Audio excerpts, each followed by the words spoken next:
My name is Margaret, I am 68 years old, and I am speaking to you right here from Texas, USA. Before I even begin, please, if you are new here, make sure you subscribe, like this video, and click the notification button so you don't miss the rest of my story. And tell me in the comments, from which part of the country are you watching this from? I would really love to know. Now let me take you straight into the darkest day of my life. I was standing in the kitchen that night when I heard the crash. My heart jumped. It wasn't just a plate falling, it was a scream. My mother's scream. I dropped the spoon in my hand and ran. And there, in the living room, I froze. My brother, my own blood, was standing over our mother with his fists clenched, his eyes red, and his chest heaving like a wild animal. And then, in one horrible moment that I can never erase from my memory, I saw him strike her again, harder than ever before. She fell against the edge of the table, her body crumpling like paper. Her eyes, they went still. God, no! I screamed, running forward. But before I could even reach her, he turned his face toward me. The look in his eyes chilled me. It was not my brother anymore. It was something cruel, twisted like pure hatred wrapped in human skin. "Don't you dare move," he hissed at me, stepping closer. "You're next if you open your mouth." And in that moment I knew my brother had killed our mother. And now all that cruelty was coming for me. But how did we get here? How did love turn into such violence? Let me take you back to the beginning. When I was a little girl growing up in Texas, life wasn't easy, but it was simple. My mother, Rose, was the strongest woman I knew. She raised us on her own after our father left. She worked 2 jobs, cleaning in the mornings, waiting tables at night, just to keep food on the table. She used to come home tired, with cracks in her hands from scrubbing floors, but she always managed to smile at us. My brother's name was Richard. He was 2 years younger than me, and from the very start he was different. Where I was quiet and obedient, Richard was wild, restless, always angry. He would break toys, slam doors, shout when he didn't get his way. Mama used to say, "He just needs more love, Maggie. Boys act tough, but deep down they're soft." But Richard wasn't soft. Not even a little. By the time we were teenagers, the difference between us grew even clearer. I tried to help Mama with house chores, while Richard spent his time hanging out with boys who drank, fought, and stayed out late. Mama begged him to change, but he only grew worse. Still, she loved him. Too much, maybe. She made excuses for him when he stole money from her purse. She cried when he came home drunk. She prayed for him every night, kneeling by the bed with tears running down her face. One night, when I was 16, Richard came home with a bloody nose and swollen fists. Mama gasped and ran to him, but instead of being grateful, he shoved her away. "Stop fussing over me, old woman," he snapped. The way her face crumbled in that moment broke me inside. But she still forgave him. Always. I couldn't understand it then, but now I know sometimes love blinds us. Mama thought her love could save him. She didn't realize that the more she forgave, the bolder he became. As the years passed, things only got worse. Richard dropped out of school, got into fights, and spent nights in jail. Mama would go and bail him out with the little money she had saved, whispering, "Maybe this time he'll change." But he never did. I, on the other hand, tried to build a different life. I studied hard, got a job as a teacher, and even bought a small house near Mama's place so I could still look after her. She was proud of me, but her heart always ached for Richard. No matter what he did, she couldn't turn her back on him. And that was the seed of everything that later went wrong. Because Richard learned one thing very well. He could do anything, and Mama would still forgive him. The night everything fell apart started just like any other. Mama had invited us over for dinner. I came early to help her cook, while Richard showed up late, smelling of alcohol. He stumbled into the house, cursing under his breath. "Richard," Mama said softly, "please not tonight. Let's just have a peaceful meal." But peace was the last thing on his mind. The dinner turned ugly fast. Richard accused Mama of favoring me, of never giving him enough, of treating him like he was nothing. Mama tried to calm him down, but he kept shouting, his voice growing louder and sharper. And then he snapped. It started with a shove. Mama fell against the chair. I screamed, but before I could stop him, he grabbed her by the shoulders and shook her. His rage poured out like a storm that had been waiting years to break free. That's when I ran to the phone to call for help, but he caught me. yanking the cord from the wall. His eyes burned into mine. "If you call anyone," he growled, "you'll regret it." I froze. And in that terrible pause, he turned back to Mama. "The rest you already know. And now, let me bring you to the cliff where this chapter must end." I was on my knees, cradling Mama's still body, sobbing uncontrollably. Richard stood over me, his chest rising and falling like a man who had just won a fight. Then slowly he leaned down, his shadow covering me. "You think you're better than me, Maggie?" he whispered. "All your good girl ways, all Mama's praises. Now she's gone. And you? You're mine to deal with." I looked up, my tears blurring his face, but his hand was already reaching for me. And that was the moment I realized I was not only mourning my mother, I was fighting for my own life. Richard's hand grabbed my arm so hard I felt his nails dig into my skin. His breath was hot and heavy on my face. My heart pounded so loudly I could barely hear his words, but I knew what he meant. My life was in danger. "Get up," he hissed. "Now." I froze, still clutching Mama's body. My tears fell on her pale face, but she couldn't hear me anymore. My heart was screaming inside me. "She's gone, she's really gone." Richard yanked me up by force, and I stumbled backward. He pushed me against the wall. His eyes were wild, like an animal cornering its prey. "You always thought you were better than me," he snarled. "Mama loved you more, gave you everything. Now it's just you and me. And you're going to learn what it feels like to be nothing." I shook my head, trembling. "Please, Richard, please stop. You don't have to do this. We can fix this. Just put your hands down, and let's talk." "Shut up," he roared, slamming his fist into the wall beside my face. The plaster cracked and I screamed. He leaned in closer, whispering in my ear, "If you tell anyone what happened tonight, you won't live to see the morning." For a moment, my legs nearly gave way. I felt trapped, between the wall, his fury, and the grief of my mother lying cold on the floor. But something inside me, something I didn't even know I had, whispered, "You can't let him win. You can't let him destroy you the way he destroyed her." I nodded quickly, pretending to agree just to calm him down. Okay, Richard. I won't say anything. Just let me go." He stared at me for a long moment, his chest heaving. Finally, he shoved me aside and stormed toward the door. "I'll be back," he muttered, his voice low and dangerous. "Don't you dare move her body. Don't you dare call anyone. Or else." And then, with a slam, he was gone. The silence that followed was unbearable. The house, once filled with Mama's warmth, felt like a tomb. I sank to my knees again, holding her lifeless hand. My tears wouldn't stop. Hours passed, or maybe just minutes, I couldn't tell. Time lost all meaning. I sat there staring at Mama, replaying the horror again and again in my head. My brother had killed her. My own brother. But then a thought hit me like lightning. If he comes back, he'll kill me too. I had to move. I had to do something. With shaky hands, I reached for the old phone I kept in my purse. Thank God I hadn't used the house phone. My fingers trembled as I dialed 911. 911, what's your emergency? I could barely breathe. My mother, he killed her. My brother killed her. Please, you have to come quick. He said he'll kill me too. The operator spoke calmly but firmly. Ma'am, stay on the line. Officers are on their way. Are you in a safe place? Safe? There was no safe place in that house anymore. I crawled into Mama's bedroom and locked the door behind me. Then I slid down against the wall, clutching the phone like it was the only thing keeping me alive. The sound of sirens outside was like music to my ears. Red and blue lights flashed through the curtains. The officers burst in, and I ran to them, sobbing, pointing toward the living room. They found Mama's body. One officer knelt beside her, checking for a pulse he already knew wasn't there.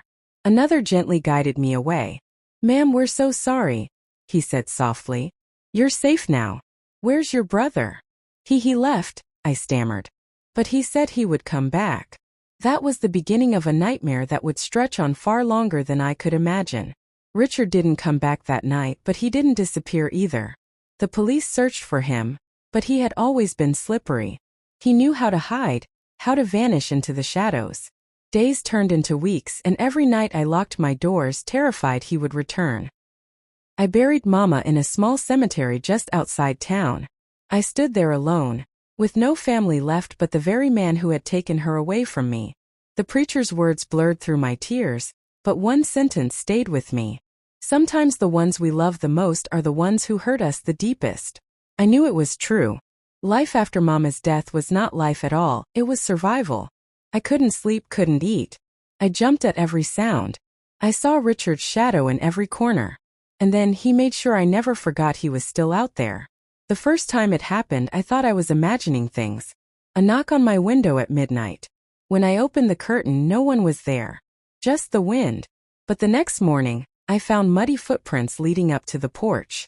The second time it was worse. I found a note slipped under my door. Just one sentence written in his handwriting. "You can't hide forever, Maggie." I nearly fainted when I read it. The police told me to stay calm, that they were still looking for him, that maybe it was just a prank. But I knew better. It was Richard. It had always been Richard. One night I woke up to the sound of glass breaking. My heart stopped. I grabbed the baseball bat I kept under my bed and crept out into the hallway. There he was. Richard. Standing in my kitchen. The moonlight shone on his face, twisted in a cruel smile. "Miss me, sis," he whispered. I froze, my whole body trembling. The bat shook in my hands. He took one step forward. Then another. And just when I thought my life was about to end, there was a loud knock at the door. "Police! Open up!" Richard's eyes widened with rage. He glared at me, his voice low and sharp. "This isn't over, Maggie." And then he bolted toward the back door, disappearing into the night once again. When the police burst through my front door that night, they were seconds too late. Richard was already gone, slipping into the darkness like a shadow that refused to be caught. I stood there shaking, clutching the baseball bat in my hands like a lifeline. My breath came in short, ragged gasps, and my heart pounded so hard I thought I might faint. One of the officers, a tall man with kind eyes, rushed over to me. "Ma'am, are you hurt?" I shook my head, though my whole body felt bruised from fear. "He was here," I whispered. "Richard. My brother.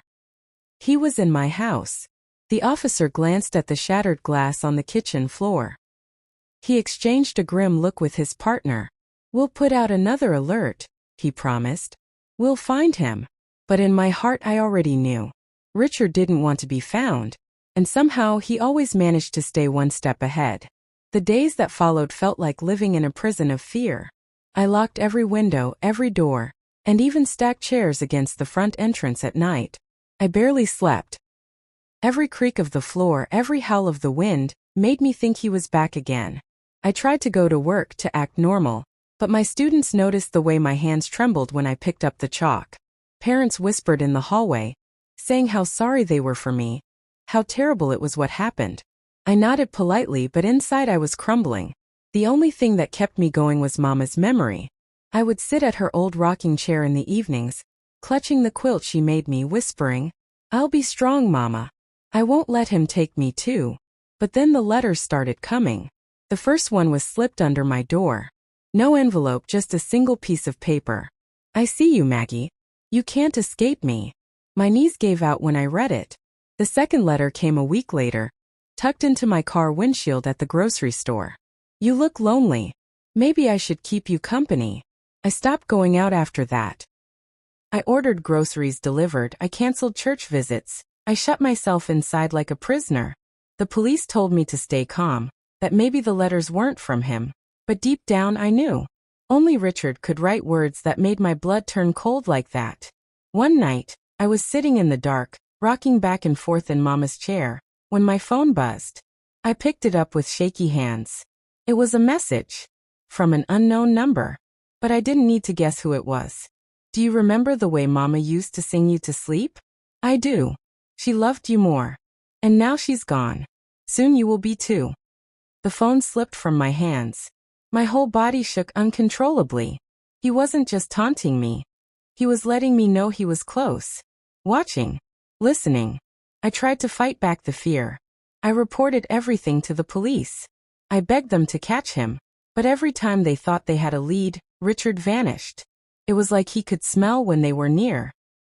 I started carrying the baseball bat everywhere in the house. Sometimes I would sit awake all night, listening, waiting. Then came the night I will never forget. It was around 2 a.m. when I heard it. A creak on the porch. Then another. I held my breath, my ears straining. The sound of slow, deliberate footsteps moved across the wood. Then silence. I tiptoed to the window and peeked out through the curtain. And my heart nearly stopped. There he was. Richard. Standing in the middle of my yard. His face tilted up toward my window. And he was smiling. I stumbled backward, clutching my chest. He didn't move. He didn't try to come closer. He just stood there, smiling, like he wanted me to know he could reach me anytime he wanted. Then slowly he lifted something in his hand. At first I thought it was a rock. But as the moonlight hit it, my stomach dropped. It was Mama's locket. The one she always wore around her neck. The one I had placed in her coffin the day we buried her. My scream tore through the night. And when I looked back out the window, he was gone. My scream echoed through the house, but no one heard me. The street outside was empty, silent, as though the world had turned its back on me. When I looked again, Richard was gone, vanished into the shadows. But my eyes were fixed on the memory of what I had just seen in his hand. Mama's locket. The same silver locket I had carefully placed on her chest before they closed her coffin. The same locket she had worn every day of her life. The same locket I buried her with. How could he have it? My mind spun. My chest felt tight, and for a moment I couldn't breathe. The thought was too horrible to imagine. Did Richard dig up Mama's grave? I dropped to my knees, sobbing into my hands. It was one thing for him to take her life, but to disturb her resting place, that was beyond cruelty. That was evil. The next morning I drove straight to the cemetery. I hadn't been back since the funeral. The sight of Mama's grave had always been too much for me to bear. But now fear pushed me forward. I walked quickly through the rows of tombstones until I reached hers. My heart sank. The ground wasn't right. The soil looked disturbed, uneven, like someone had dug into it recently. I dropped to the ground, my fingers digging into the dirt. Tears blurred my vision, but I kept clawing at the earth until my hands hit something hard. A piece of wood. The coffin. The lock on the coffin had been pried open. I fell back, my whole body shaking. My worst fear was true. Richard had broken into Mama's grave. I couldn't even process it. My brother wasn't just a killer, he was a monster. I went straight to the police, my hands still dirty from the soil. They listened, but I could tell they didn't believe me completely. "Ma'am," one officer said gently, "are you sure it wasn't just your grief making you see things? Graves can sometimes settle, the soil can shift." "No." I snapped, my voice breaking. "I saw it. The coffin was broken into. And he has Mama's locket. I saw him holding it with my own eyes." The officer sighed, writing it down in his notebook. "We'll check it out. But until then, I suggest you try to stay somewhere safe. Maybe with a friend or a relative." A bitter laugh escaped me. I don't have anyone left. The truth hit me hard in that moment. I was completely alone. That night, I sat in the dark, clutching the baseball bat as I rocked back and forth in Mama's chair. My mind raced with questions. Why had Richard taken the locket? What was he trying to prove? Was it just to torment me? Or did it mean something deeper? And then came another thought, darker than all the rest. What if he wasn't done with her? The idea made me nauseous. I curled into a ball on the chair, whispering, "Mama, please protect me. Please don't let him win." But deep down, I knew Richard wasn't finished. 2 nights later, my doorbell rang.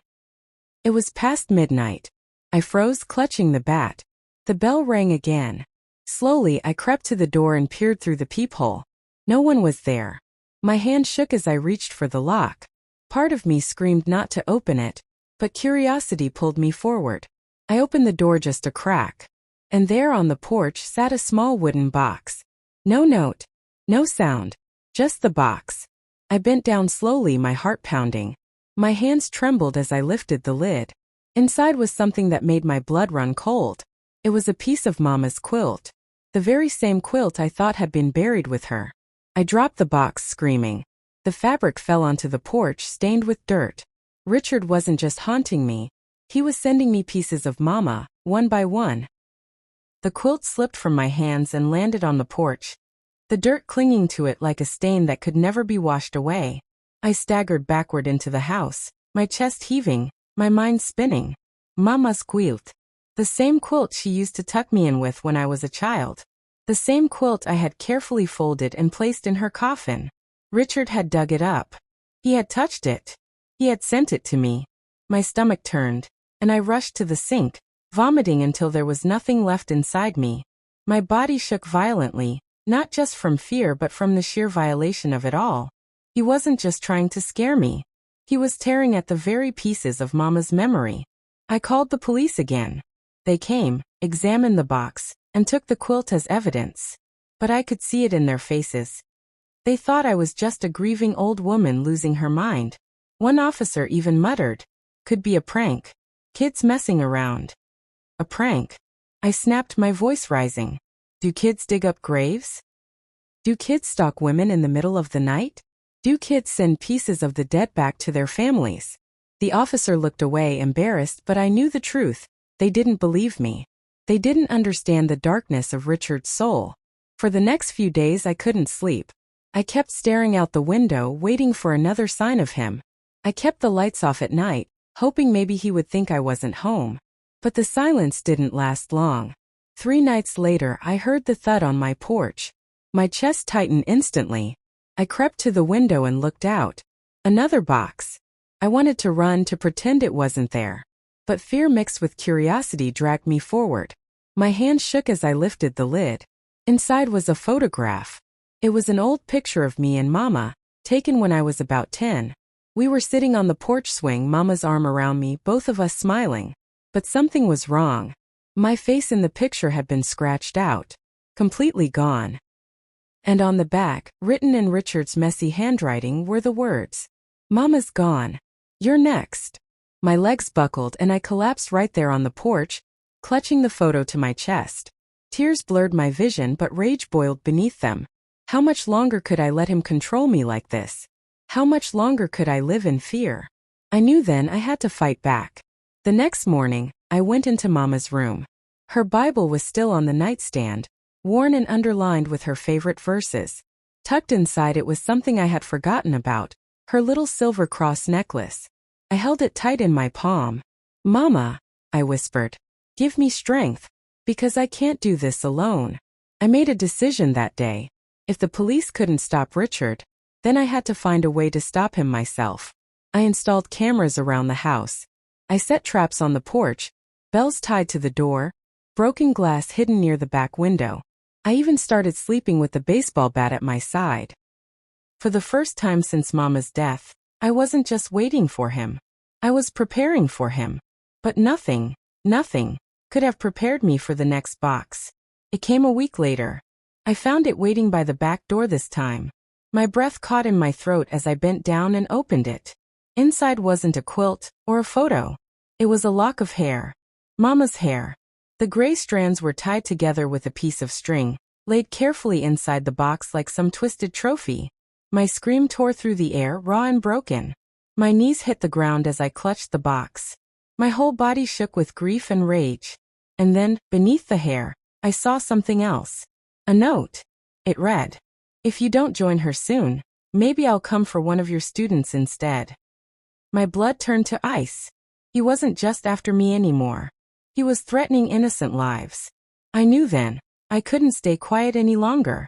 I couldn't just sit and wait for him. Richard had crossed a line, and I was going to cross one too. The note in my hand shook so violently I could barely read the words again, but they were burned into my mind already. "If you don't join her soon, maybe I'll come for one of your students instead." That was the moment everything inside me shifted. Until then I had been surviving, hiding, waiting for Richard to strike.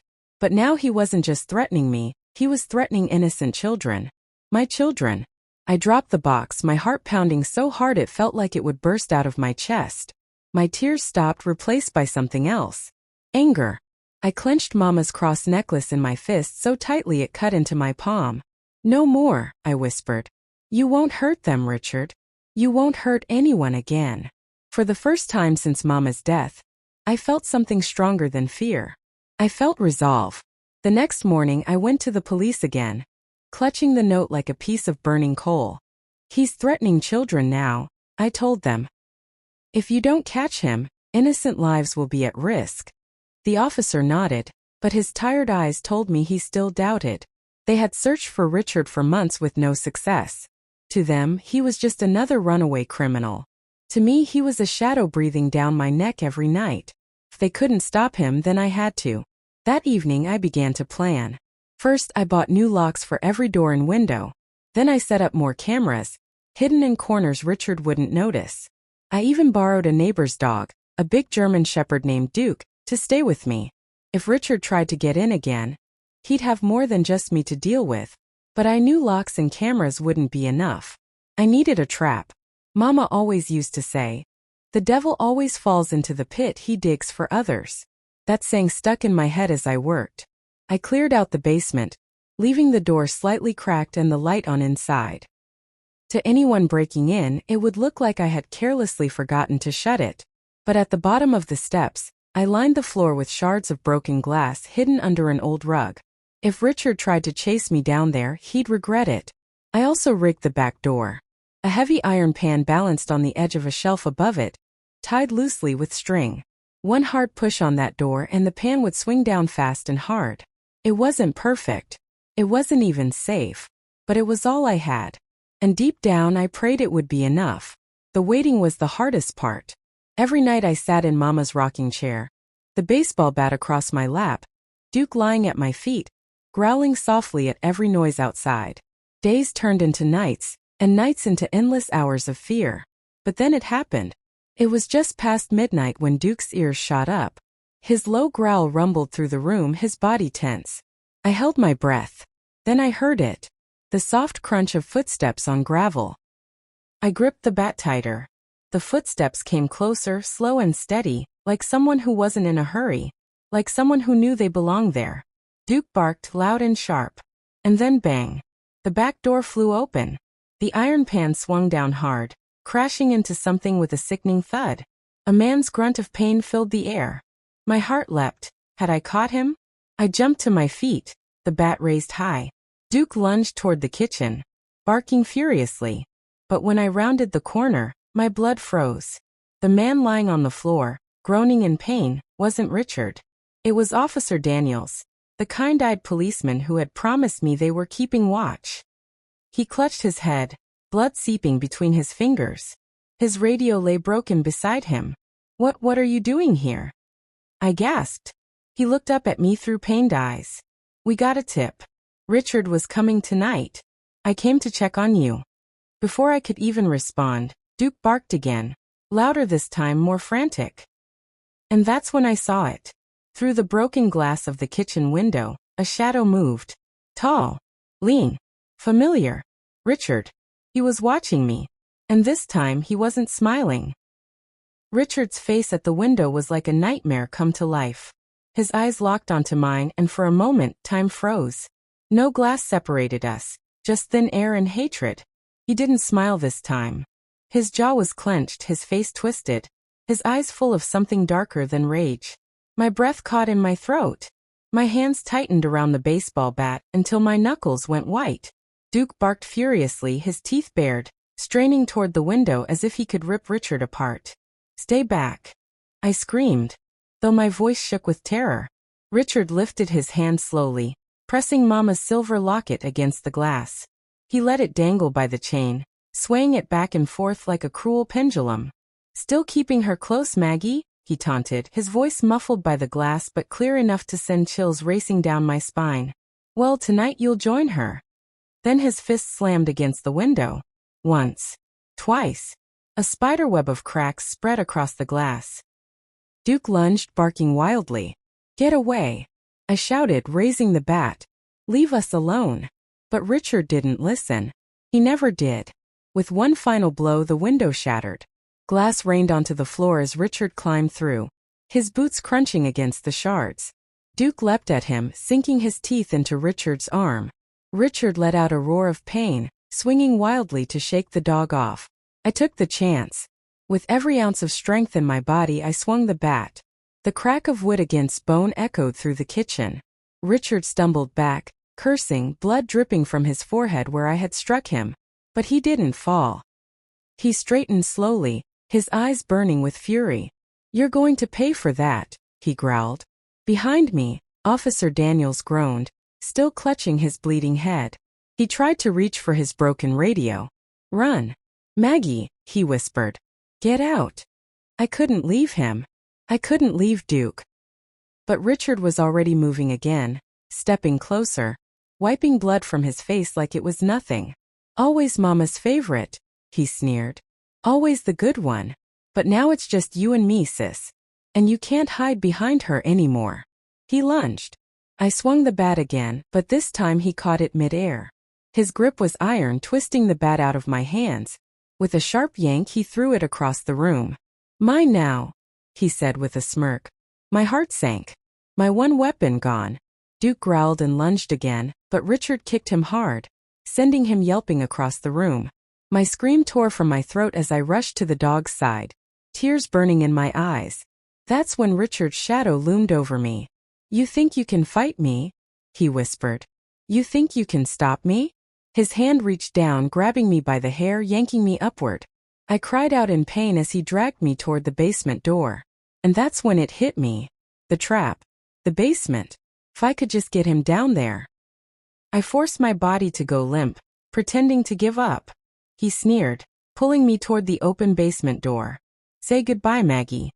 But as he shoved me forward, I twisted free, grabbing the string I had tied earlier. The rug at the bottom of the stairs shifted. Richard's foot hit the glass beneath it. The sound was sharp, sickening. He screamed as shards sliced into his foot, cutting deep. He stumbled, losing his balance. I shoved him hard, and he tumbled down the stairs, crashing into the darkness with a roar of pain. For a moment, silence. Then a low, ragged laugh rose from the shadows below. "You think this will stop me?" he rasped. "I'm not done with you, Maggie. Not yet." Richard's laughter from the basement was worse than any scream. It was deep, broken, twisted, like a man who had already accepted pain as his friend. I stood frozen at the top of the stairs, staring into the darkness, my breath coming in quick, shallow bursts. Blood. I could see it glistening on the steps where he had fallen, smeared along the railing where his hand had tried to grab hold. I had hurt him, but not enough. Behind me, Officer Daniels groaned again. He was pale now, his uniform soaked with sweat. The head wound was worse than I thought. "Go. Maggie," he muttered weakly. "Take the dog, get out." I shook my head, tears blurring my vision. "I can't leave you here. I can't let him win." Duke limped toward me, favoring one paw but still growling low. His teeth bared, his eyes fixed on the stairwell. Even injured, he was ready to fight. I took a deep breath, clutching Mama's cross in my fist. "Lord," I whispered under my breath. "If you're with me, give me strength now. Please." Then movement. Richard's hand slammed onto the top step.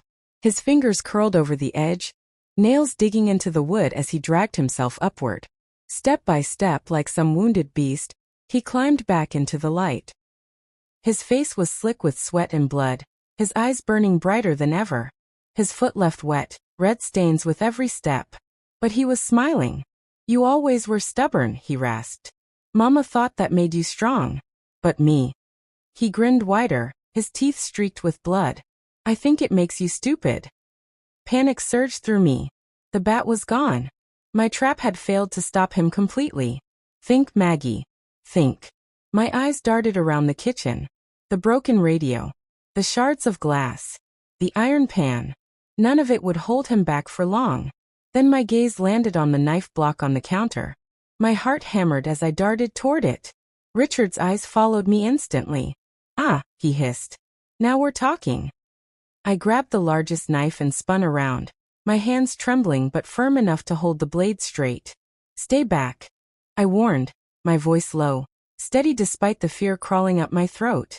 Richard laughed, a cruel, guttural sound. "You? Kill me? You don't have it in you, sis." He stepped closer. One step. Two. Each one leaving another bloody footprint on Mama's kitchen floor. Duke growled louder, crouching low, ready to leap. Officer Daniels tried to push himself up, but his body gave out, and he collapsed with a groan. It was just me now. Me against Richard. And for a moment, I saw Mama's face in my mind. Her warm smile. Her gentle voice. Her last words echoing in my memory. Protect each other. Tears stung my eyes. You killed her, I whispered, raising the knife higher. And now you want to destroy me too. But I won't let you. Richard tilted his head, his grin fading into something darker. Then do it. Kill me. He lunged. I screamed and swung the knife. The blade sliced across his arm, blood spraying as he howled in pain. He staggered back, clutching the wound, rage twisting his face. You'll pay for that, he roared. Before I could react, he snatched the knife right out of my hand, ripping it away with brutal force. His blood dripped onto the floor as he raised the blade high above me. And then, bang! A gunshot thundered through the house. Richard froze, the knife still raised. His eyes went wide, his mouth opening in shock. I spun around. And there, standing in the doorway, was another police officer. Gun still smoking. Eyes locked on Richard. Drop the weapon, the officer shouted. For a second, everything stopped. My breath. Richard's rage. The world itself. Then slowly Richard turned his head toward me. His smile returned, but it was colder now. You think this ends with me? He whispered. You've got no idea what's coming. The officer's gun was steady. His eyes locked on Richard like a hawk ready to strike. For a split second, the room felt frozen. The storm outside roared against the windows, thunder shaking the walls, but in here all I could hear was the pounding of my heart. Drop the knife, the officer barked, his voice sharp. Richard didn't move. His chest rose and fell like a man standing on the edge of a cliff, deciding whether to jump. His eyes darted between me, the officer, and Duke, who growled low, ready to pounce again. I wanted it to end. I wanted him to just give up, to stop all this madness. But deep down I knew my brother. He wasn't the kind of man who surrendered. A sick smile spread across his blood-stained face. You think you've got me cornered? He hissed. His voice was hoarse, but his tone was mocking, cruel. You're too late. It's already done. The officer's jaw tightened. Put the weapon down. Now. Richard's grin widened. His hand tightened around the handle of the knife. Then, with one swift, shocking movement, he slashed it across his own arm. Blood sprayed, dark and thick, running down his sleeve and dripping onto the wooden floor. The officer flinched. What the? Richard didn't give him a chance to finish. He hurled the bloody knife across the room. It spun in the air, a silver blur, before striking the officer's arm. Not deep, but enough to cut him. The officer fired. Bang! The gunshot rattled the walls. I jumped, covering my ears as the sound echoed in the small room. The bullet hit Richard in the shoulder. His body jerked back, blood blooming on his shirt. For a moment, I thought it was over. That he'd fall. That it would finally end. But Richard didn't fall. He laughed. A horrible, rasping laugh that made my stomach twist. Blood trickled from his mouth as he staggered forward.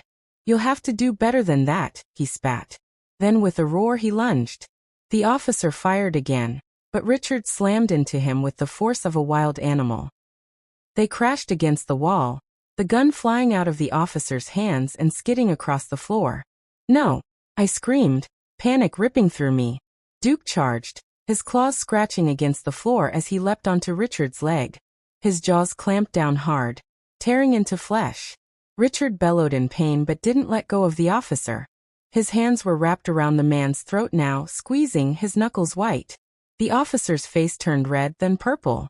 His eyes bulged as he fought to break free. His hands clawed at Richard's arms, but Richard held on with terrifying strength. Stop it! I shouted, tears burning in my eyes. My gaze darted to the gun lying on the floor. Without thinking, I dove for it. The cold metal was heavy in my trembling hands. I pointed it at Richard, my whole body shaking. Let him go, I screamed. Richard's head snapped toward me. His lips pulled back into a grin, teeth red with blood. Do it, Maggie, he taunted, his voice ragged but full of wicked delight. Pull the trigger. Be like me. Be a killer. My finger hovered over the trigger.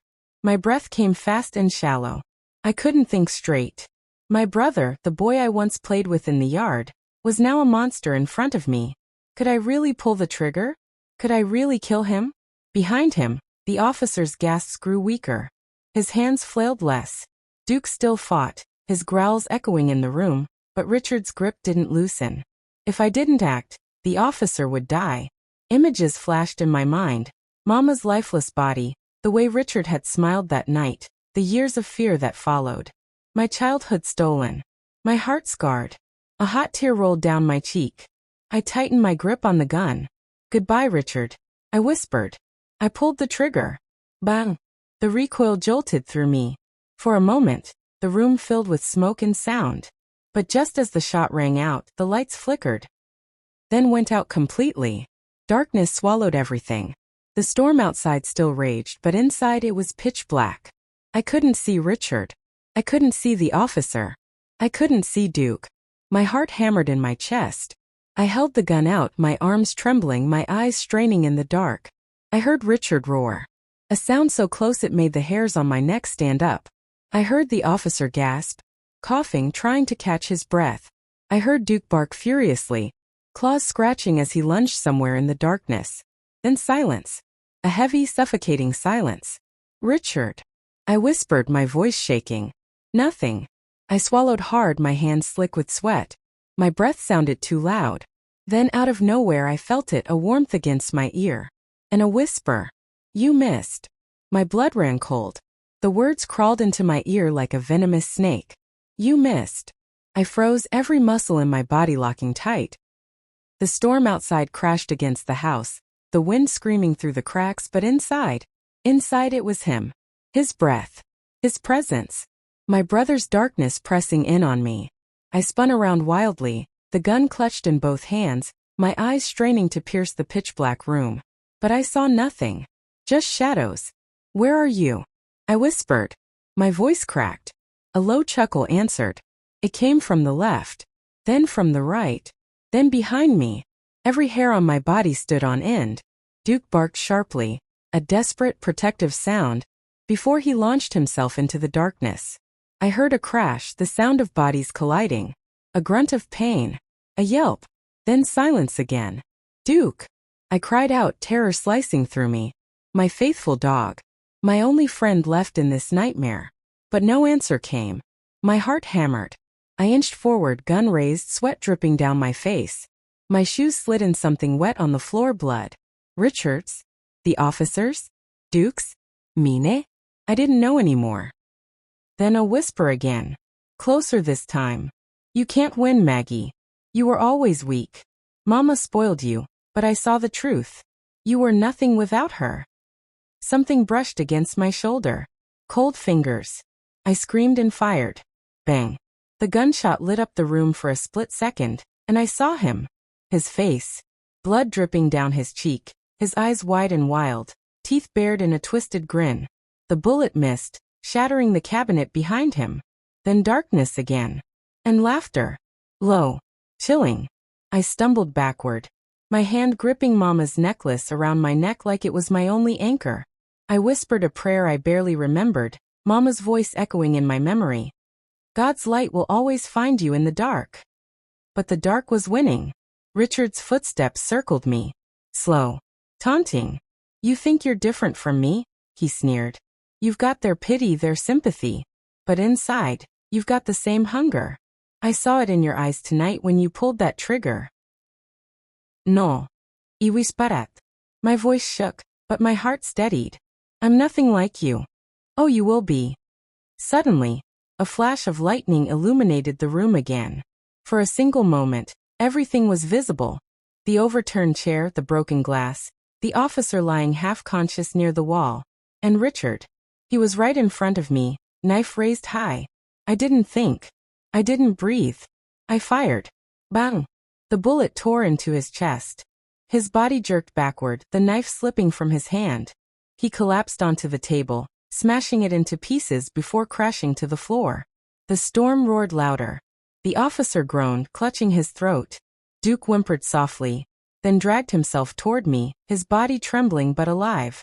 Relief flooded through me, hot and overwhelming. It was over. It had to be over. But then, Richard moved. Slowly, impossibly, he pushed himself up on one elbow. Blood poured from the wound in his chest, soaking his shirt, but his eyes still burned with that cruel fire. "You can't kill me," he gasped, his voice a rasp. "I live inside you. Every time you close your eyes, I'll be there. You'll never escape me." I shook my head violently, tears streaming down my face. "No. No, you don't own me anymore." With a cry that came from the deepest part of me, from the years of fear, grief, and stolen peace, I raised the gun one last time. And I fired. Bang! The bullet struck him in the heart. His body went still. His eyes, once blazing with hatred, glazed over, staring at nothing. Silence. Real silence this time. My hands trembled as the gun slipped from my grip and clattered onto the floor. My knees buckled, and I sank down beside Duke, wrapping my arms around his bloodied fur, sobbing into his neck. "It's over," I whispered to him. "It's finally over." Morning came slowly, as if the sun itself was hesitant to shine on the wreckage of the night. But it came. The storm cleared. The clouds broke apart. And through the shattered window, pale golden light touched the broken pieces of my home. Officers flooded in more this time. They lifted Officer Daniels onto a stretcher. He was weak but alive. They checked Duke, promised me he would recover. And then they carried Richard out. His body was hidden under a black sheet. I couldn't bring myself to look. I sat on the porch, Mama's necklace clutched in my hands, watching the sunrise. The world felt heavy, too heavy. But in the distance I heard birdsong. Fragile. Hopeful. One of the younger officers crouched beside me. His voice gentle. "Ma'am, you're safe now." Safe. The word felt strange. Like a foreign language. But as I looked at the horizon, I whispered to myself, "Mama, I hope you're resting now. I hope I made you proud." Thought Richard's death would bring me peace. That night, after the officers carried his body away, I sat on the porch until the sun rose. My hands shook, my mind replayed every sound, every scream, every gunshot. But I told myself over and over again, "It's over. It's finally over." But peace never came. Instead, whispers began. It started small. Neighbors looking at me with pity in their eyes. Some crossing the street instead of greeting me. Others whispering behind their doors as I walked by. "She killed him. I heard it was her fault." That family was cursed from the start. It burned worse than Richard's threats. Because these were the people I had lived with for years, the people Mama once cooked pies for, the people who smiled in my face. Now they looked at me like I carried the plague. But that wasn't the worst. The worst came 3 weeks later. A letter. I found it in my mailbox, no stamp, no name, just a folded paper with my name scrawled across it in jagged handwriting. Inside, the words nearly stopped my heart. "You killed the wrong one. He wasn't working alone. You're next." I dropped the paper, my whole body trembling. My mind screamed it had to be a cruel prank. Maybe some nosy neighbor. Maybe some twisted kid. But deep down, I knew. Richard wasn't alone. The storm that had raged inside my family wasn't over yet. That night, I locked every window, every door. I sat in the dark with Duke by my side, my gun on the table, my heart pounding so hard I thought it might burst. But then I heard it. A knock. Soft. Slow. On my back door. I froze, every bone in my body turning to ice. Then a voice came through the door. A voice I hadn't heard in years. "Maggie, it's me. Let me in." My blood ran cold. It was my sister, Ellen. The sister who had vanished from our lives decades ago. The one Mama said was lost to drugs, to bad men, to darkness. The one Richard once swore was dead. But here she was, her voice trembling in the night.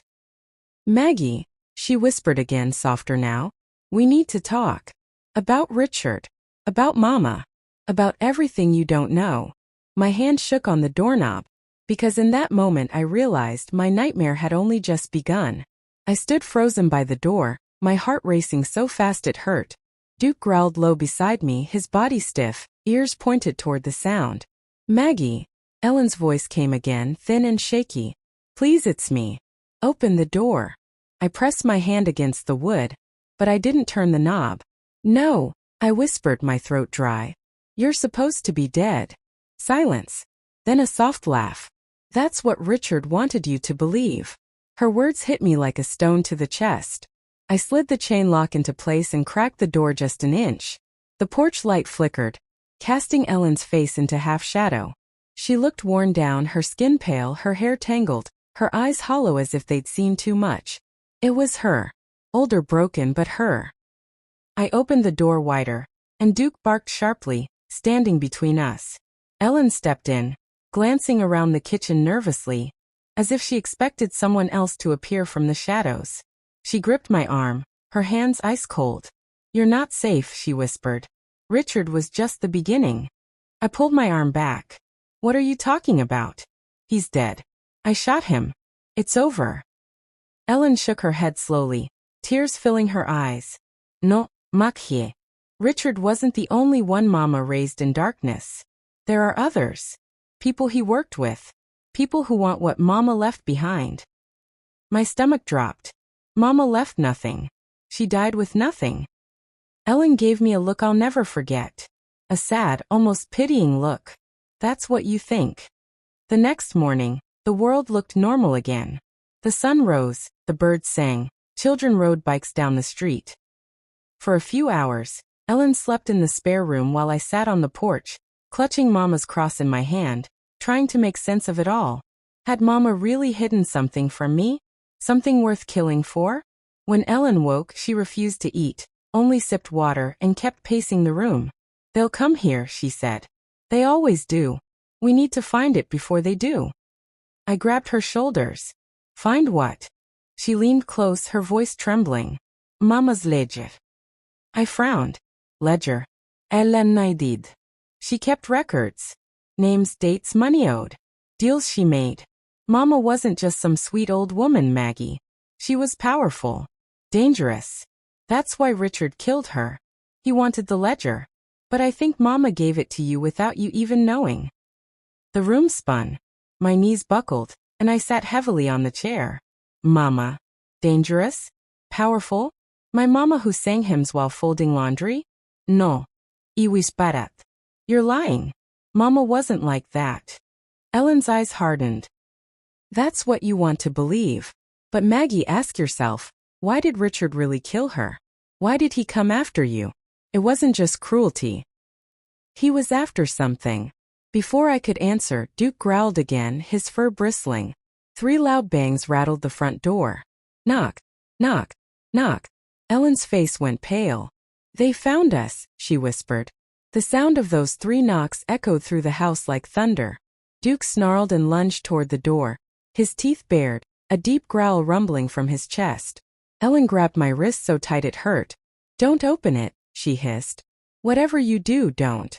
My heart hammered in my ears. I wanted to scream for help, but my throat locked shut. Whoever was out there, they weren't neighbors. Neighbors don't knock like that in the dead of night. Knock, knock, knock. This time louder. Harder. Then a voice. "Maggie, open up. We just want to talk." The sound of my name sent a shiver through me. I didn't recognize the voice. Male. Low. Calm, but with something cold beneath it. Ellen shook her head violently, whispering, "They're lying. If you open that door, you're dead." I backed away from the door, clutching Mama's cross in one hand and the pistol in the other. "Go away," I shouted, my voice trembling. "Leave us alone." Silence. Then the handle twisted.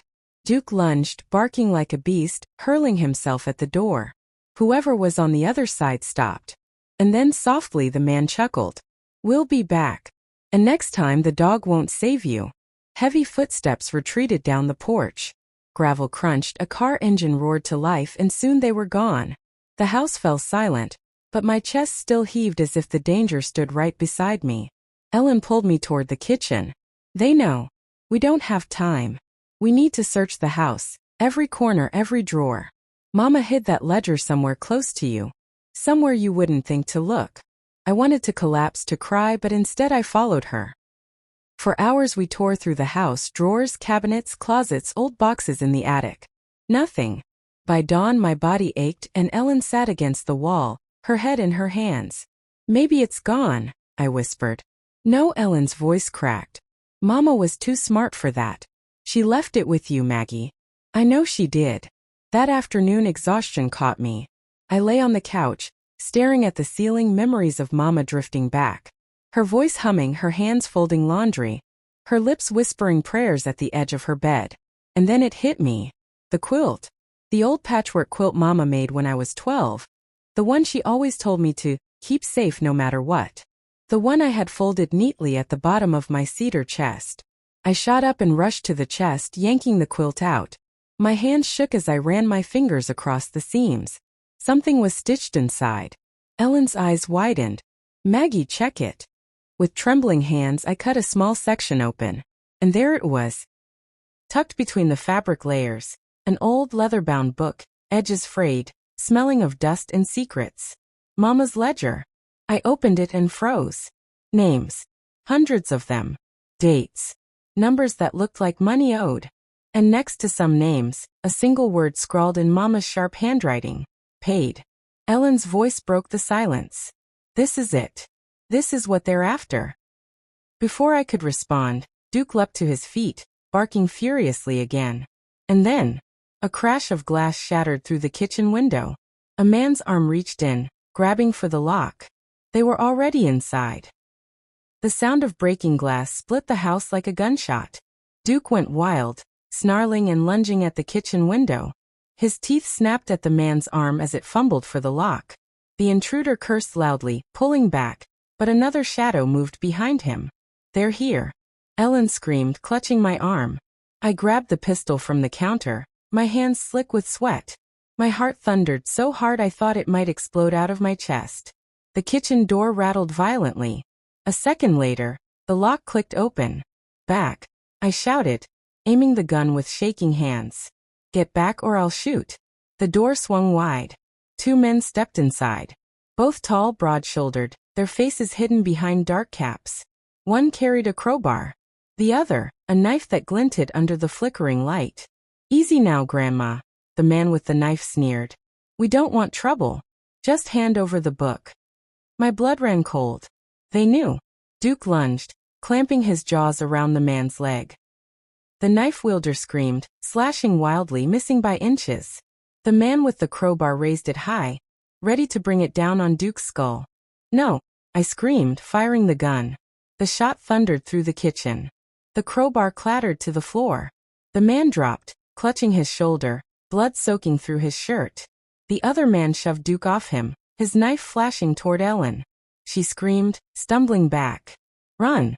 I shouted, grabbing her hand. We bolted through the hall, the ledger pressed tight against my chest.